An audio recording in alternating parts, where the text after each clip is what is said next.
வணக்கம். சிவன் மாந்திரீகம். இந்த மாந்திரீகத்தில் பைத்தியம் பிடிக்க வைத்து அழிக்கும், பேதனம் செய்யும் ரகசியம். பைத்தியம் பிடிச்சு ஒருத்தர் அழியணும்னா அவங்க ஒவ்வொரு மனிதனுக்கும் கஷ்டங்களை கொடுக்கணும், துன்பங்களை கொடுக்கணும். குடும்பத்துக்கு அடங்காத, ஊருக்கும் அடங்காத பெண்களை ஏமாற்றியவர்களையும் பணத்துக்காக, சொத்துக்காக, தங்கத்துக்காக, இல்லை பகைக்காக மற்றவங்களை கொடூரமாக அழிக்க நினைப்பவர்களையும், வீணான மற்றவர்களுக்கு தொல்லைகளை கொடுக்குறவங்களையும். இப்போது ஊருக்குள்ளே ஒரு ரவுடி இருப்பாங்க, இல்லை பகைவர்களை அழிக்கிறதுக்காக அவங்க துஷ்டர்களாக மாறலாம். அதனால் அவங்க ஒருத்தர் அழிக்கிறதுக்காக ஒரு குடும்பமே கஷ்டப்படுதுன்னா அவங்களுக்கு இதை செய்யலாம். பெண்களை மானபங்கம் செய்கிறவங்களுக்கு இதை செய்யலாம். இல்லை நல்ல பிள்ளைகளையும் மனைவியும் இருக்கிறவங்கள கொடுமைப்படுத்துறது, கஷ்டப்படுத்துறது, துன்பப்படுத்துறது, அவங்களுக்கு தினமும் சித்திரவதை செய்கிறவங்களவே இந்த மாதிரி பேதனம் செய்யலாம். அப்பா அம்மா எத்தனையோ சொந்த பந்தம் இருந்தாலும் அந்த உறவுகளை, தகாத உறவுகளை, தகாத வார்த்தைகளை, தகாத வேலைகளை செய்து கொடுமை செய்கிறவங்களுக்கு, கொலைபாதகம் செய்கிறவங்களுக்கு இதை செய்யலாம். ஏழை மக்களை ஏமாற்றவங்களும் மற்றவங்களுக்கு துன்பத்தை தர்றவங்களுக்கும் இதை செய்யலாம். உண்மையாக பார்க்க போனால் பைத்தியம் பிடிக்க வைக்கிறதுன்றது சர்வ சாதாரண ஒரு மாந்திரிகம் கிடையாது. இதை செய்யறதுக்கு எத்தனை வகையான பொருட்களை சேகரிக்கணும் தெரியுங்களா? முதலில் அந்த பைத்தியம் பிடிக்கணுன்னாக்கா, நார்மலான மனுஷன், சாதாரணமான மனுஷன் ஏதோ கோபத்தில் ஒரு சண்டை போடுறாங்க, திட்டுறாங்க, ஒரு அடி அடிக்கிறாங்க, ஏதோ ஒரு பிரச்சனையால் போகிறாங்க. கால நேரம் கெட்டு இருக்கிற நேரத்தில் மற்றவங்களுக்கு பகையாக இருப்பாங்க, விரோதமாக இருப்பாங்க. ஆனால் இந்த கொடூரமான பைத்தியம் பிடிக்கிற விஷயத்தை செய்யணுன்னாக்கா, இதே வேலையாகவே மற்றவங்கள ஏமாத்துறது, அடிக்கிறது, கொடுமைப்படுத்துறது, பெண்களை தவறான பாதைக்கு செய்ய சொல்கிறது, இல்லை ஏமாத்துறது, இல்லை அவங்கள வழிப்பறி செய்கிறது, இல்லை அவங்கள ஏமாற்றி காசு பணத்தை பிடுங்கிறது, இந்த மாதிரிலாம் செஞ்சு ஆகணும் கட்டாயப்படுத்துறது. எத்தனையோ கொடுமைகளில் கொலைபாதகமும் ஒன்று. இது எல்லாம் செய்ய தூண்டக்கூடிய ஒரு சில மனிதர்களை தான் இந்த மாதிரி செய்யணும். இல்லை ஒரு குடும்பமே அழிஞ்சாலும் பரவாயில்ல, ஒரு குடும்பம் சர்வநாசமானாலும் பரவாயில்ல, தான் மட்டும் நல்லா இருக்கணுன்ற கெட்ட எண்ணம் உள்ளவங்கள இந்த பைத்தியம் செய்து பைத்தியம் பிடிக்க வைத்து சாகடிக்கலாம். ஆனால் இது சாதாரணமாக மரணமாக இருக்காது. கொடூரமாக கஷ்டப்பட்டு திங்கிற சோத்துக்கும் போடுற துணிக்கும் அவங்க வாழுற வாழ்க்கைக்கும் வித்தியாசப்பட்டு தெரு தெருவா, ஊர் ஊராக மற்றவங்களை எப்படியெல்லாம் அவங்களுடைய மனசை கஷ்டப்படுத்தி அவங்கள எப்படியெல்லாம் துன்பப்படுத்துனாங்களோ அதை விட 100 மடங்கு துன்பப்பட்டு யாருன்னு தெரியாமல், எந்த ஊருன்னு தெரியாமல் ஊர் ஊராக சுற்றி மரணிக்கிறது பேர் தான் பைத்தியம் பிடித்து அழிவை தரக்கூடிய பேதனை செய்கிறது. இந்த பேதனத்தை செய்யணும்னு கேட்டிங்கன்னா, முதல்ல இதுக்கு தேவையான பொருட்கள். இந்த தேவையான பொருட்களை பொறுத்த வரைக்கும் அந்த யாருக்கு நீங்கள் இந்த மாந்திரிகத்தை பயன்படுத்தணுமோ அவங்களுடைய புகைப்படம், அதான் ஃபோட்டோ, அது இருக்கணும். அவங்களுடைய பேர் கட்டாயமாக இருக்கணும். அவங்களுடைய அம்மா பேர், அவங்களுடைய குலதெய்வம் பேர். முன்ன பின்ன தெரியாதுங்க, அவன் யாருன்னு தெரியாது, அந்த அம்மா யாருன்னு தெரியாது. ஆனால் இந்த மாதிரி சித்திரவதை செய்கிறாங்க, இந்த மாதிரி கொடுமை பண்ணுறாங்கன்னு கேட்டிங்கன்னாக்கா, எந்த பொருளுமே இல்லாத ஒருத்தருக்கு பைத்தியம் பிடிக்க வைக்க முடியாது. எல்லாம் மாந்திரிகரை சொல்கிறது தான். காலடி மண், தலைமுடி, வேர்வை தண்ணிப்பட்ட அந்த துணி. எதுக்காக இது கேட்பாங்கன்னு கேட்டிங்கன்னாக்கா, காலடி மண், அவங்க காலடி மண் இன்னொருத்தரோட காலடி மண் ஆகாது. அந்த காலடி மண் பட்டால் அவங்களுடைய அஸ்திவாரத்தையே ஆட்டி படைக்கலாம். அடுத்தது முடி. அவங்க உடலிருந்து இருக்கக்கூடிய நீர்ச்சத்து அதனுடைய வாசனையாலையும் அதனுடைய பலத்தாலையும் வரக்கூடிய தலைமுடி, அவங்க உடலில் வேர்வை துளியால் நனையப்பட்ட ஒரு துணி. இதை விட இன்னும் ஒரு தவறான வழியெல்லாம் இருக்குது. அது ரொம்ப அசிங்கமாக இருக்கும் சொன்னால், அதெல்லாம் செய்ய முடியாது. அது இந்த காலகட்டத்துக்கு சரி வராது. அதனால் இந்த பொருட்களில் ஏதாவது ஒன்றாவது இருக்கணும். சரி, அவங்க இந்த மாதிரி கெட்டது செய்கிறவன் இதெல்லாம் எங்ககிட்ட கொடுக்க முடியுமா அப்படின்ற ஒரு கேள்வி வரும், கட்டாயமாக வரும். அப்படி இருக்குதுன்னு கேட்டிங்கன்னாக்கா அதுக்கு நீங்கள் செய்ய வேண்டியது அவங்களுடைய புகைப்படம், ஃபோட்டோ, அடுத்தது அவங்களுடைய பேர், அவங்க அம்மா பேர், குலதெய்வம் பேர். ஒருத்தர் அழிக்கணும், பைத்தியம் பிடிக்க வைக்கணும், அவங்க சர்வநாசம் ஆகணுன்னாக்கா இது வேணும்.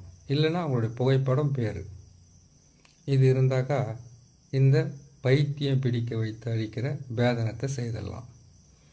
அதுக்கு சரியான காரணம் இருக்கணும். சரியான காரணம்னா கொடூரன், கொடூரமானவன், கொடுமைகளை செய்யக்கூடிய ஆண் பெண், எந்த பாதகம் வேணாலும் செய்ய தயாராக இருக்கிறவங்கள தான் இதை செய்யணும்னு சில விதிமுறைகள் இருக்குது. இதுக்கு எடுக்க வேண்டிய பொருள்னு பார்த்தீங்கன்னாக்கா, எந்த பொருளாக இருந்தாலும் கெட்டது செய்யணும்னா ஒன்று அமாவாசைக்கு மறுநாள் பாட்டிமான்னு சொல்லுவாங்க, இல்லை அமாவாசைக்கு முன்னாள், பௌர்ணமிக்கு முன்னாள் அல்ல பின்னால், இல்லை செவ்வாய்க்கிழமை, சனிக்கிழமை, ஞாயிற்றுக்கிழமை கூட செய்யலாம். அந்த ஞாயிற்றுக்கிழமையில் அமாவாசை முடிஞ்ச மறுநாள் பாட்டிமா வருது இல்லையா, அரைமட்டம்னு சொல்லுவாங்க இல்லையா, அந்த நாளாக இருக்கணும். மற்ற நாளில் முடியாது. சரி, இது எப்படி செய்யணும்னு கேட்டிங்கன்னாக்கா, இது செய்கிறதுக்கு முதல்ல தேவை அரளிச்செடி. அரளிச்செடி, திகைப்பூண்டு, சிறிய நங்கை, பெரிய நங்கை, பேய் பீர்க்கன், பேய் அவரை, பேய் தும்பை, இது எல்லாமே தேவைப்படும். ஆனால் ஒரே ஒரு பொருளை வச்சு இது செய்திடலாம். இதை செய்கிறதுக்கு அரளி செடி இல்லை அரளி, அரளினுடைய முழு செடியையும் வேரோடு சேர்ந்து பிடுங்கணும். அது எடுக்கிற நாள் செவ்வாய்க்கிழமையாக இருக்கணும். இதையெல்லாம் மாந்திரிகம் செய்கிறவங்க ஒவ்வொருத்தரும் எடுத்து பதப்படுத்தி வச்சுக்குவாங்க, இல்லை எடுத்து அரைச்சி வச்சுப்பாங்க, இல்லை பொடியாக்கி வச்சுக்கிட்டு இருப்பாங்க. மாந்திரிகன்றது இன்னைக்கு நினச்சி நாளைக்கு செய்து மறுநாள் வெற்றி பெறக்கூடியது கிடையாது. மாந்திரிகத்தில் பல வகை இருக்குது. எத்தனை மாந்திரிகம் இருக்குது. மலையாள மாந்திரிகம், கேரளா மாந்திரிகம், சோட்டானிக்கரையம்மன் மாந்திரிகம், காளி மாந்திரிகம், துர்கை மாந்திரிகம், அதே போல் கேட்டிங்கன்னாக்கா ருத்ர மாந்திரிகம், சிவன் மாந்திரிகம், இப்படியெல்லாம் பல வகையில் மாந்திரிகம் இருக்குது. ஆனால் அந்த மாந்திரிகம் எல்லாமே கெட்டது தான் செய்ய பயன்படுத்தியிருக்காங்களே தவிர நல்லது செய்ய கிடையாது. நல்லதுன்னா என்ன இருக்குது? வசியம், ஆண் பெண் வசியம், குடும்ப வசியம், ஜனவசியம், தனவசியம், தொழில் வசியம், ஜனவசியம், வியாபார வசியம், ராஜவசியம், இதுதான் வசியம். மோகனம், மோகனம்னா என்ன? ஒரு பெண்ணை இன்னொரு ஆணை மோகிக்க வைப்பது, ஒரு ஆணை ஒரு பெண் மோகிக்க வைப்பது. இந்த மோகனத்தில் கூட சில வித்தியாசம் இருக்குது. என்னன்னு கேட்டிங்கன்னாக்கா, முன்ன பின்ன தெரியாத பேச்சுவார்த்தை கூட இல்லாமல் இருக்கிறவங்கள கூட பேச வைக்கிறது மோகனம். அதே போல் ஆகர்ஷணம், ஆத்மாக்களை வசியப்படுத்தி அந்த ஆகர்ஷணத்து மூலிமா தெய்வ சக்திகளை பெறுவதும், தெய்வ சக்திகளை நமக்குள்ளே நாம் அதை நம்ம உடலிலும் சரி பேசுகிற வார்த்தையிலையும் அதை பயன்படுத்தி செய்கிறது. ஆத்மாக்களை வசியம் செய்கிறது, இது மட்டும்தான் செய்ய முடியும். மீதி இருக்கிற 5மே கெட்டது தான். இதை கூட கேட்டிங்கன்னாக்கா 100ல் 10 பேர் இல்லை 20 பேர் தான் தெய்வ சக்தி வேணும், பல வகையான சக்தி வேணும்னு கேட்பாங்க. இச்ச சக்தி, கிரிய சக்தி, ஞான சக்தி எல்லாம் வருது இல்லையா, அந்த மாதிரி சக்திகளுக்கு உண்டான வழிகளை சிலர் தான் கேட்பாங்க. இது வேகமான உலகம், இந்த உலகத்தில் சரியான பாதையில் போகிறவங்க ஏற்கனவே வசதி வாய்ப்புகளோடு இருக்கிறவங்க இருப்பாங்க. கஷ்டப்படுறவங்களாம் வந்து ரொம்ப கஷ்டப்பட்டுக்கிட்டு தான் இருப்பாங்க. சரி, பைத்தியம் பிடிக்க வைத்து அழிக்கிற வேதனத்தை பற்றி பார்க்கலாம். இப்போது ஒரு அரளி செடியை எடுத்து அந்த ஆணி வேர் அறுபடாமல் பிடுங்கி அதை மொத்தமே ஒரு உரலில் போட்டு, அதை கல்வன்னு சொல்லுவாங்களே, அதில் போட்டு சுத்தமாக அரைக்கணும். இதை அரைக்கும்போது பைத்தியம் பிடிச்சு அழிக்கக்கூடியவங்களுக்கு செய்ய வேண்டியது திகழ்பூண்டு. திகழ்பூண்டு உங்கள் கைப்படாமல் சேர்த்துக்கணும். திகழ்பூண்டுடன் சேர்ந்து இதுக்கு சிறிய நங்கை, பெரிய நங்கை, பேய் விரட்டி, அடுத்தது பேய் தும்பை, இதை மட்டும் எடுத்தால் போதும். பேய் அவரை, பேய் பீர்க்கன், இதனுடைய சாறு விட்டு தான் அரைக்கணும் என்ற விதி இருக்குது. அவ்வளோ பெரிய இதெல்லாம் செய்ய வேண்டியதில்லை. இதை அரைச்சிக்கிட்டு இதுக்கு எருக்கனுடைய பால், எருக்கன், வெள்ளை எருக்கனாக இருக்கட்டும், அந்த ஊதா கலரில் இருக்கிற எருக்கனா, அதனுடைய பாலை விட்டு அரைச்சி உருவ பொம்மையை செய்யணும். உருவ பொம்மையை செய்து, இந்த உருவ பொம்மையை செய்து தெற்கு முகமாக தலைப்பகுதியை செய்து வச்சுட்டு, உடல் பகுதியை, அதாவது பிணத்தை வந்து பிதைக்கும் போது எப்படியெல்லாம் வைப்பாங்க, தெற்கு பக்கமாக தலைப்பகுதியை வைப்பாங்க, வடக்கு முகமாக பார்க்குற மாதிரி வைப்பாங்க. அந்த மாதிரி இதை நீங்கள் பயன்படுத்தணும். சரிங்களா? இதை பயன்படுத்திட்டு அந்த உருவ பொம்மையை செய்துட்டு, இதுக்கு வந்து எருக்கம்பூவு, அடுத்தது அரளிப்பூவு, அதுக்கு அடுத்தது வந்து கேட்டிங்கன்னாக்கா தும்பைப்பூ. இந்த பூவால் அலங்கரிக்கணும்.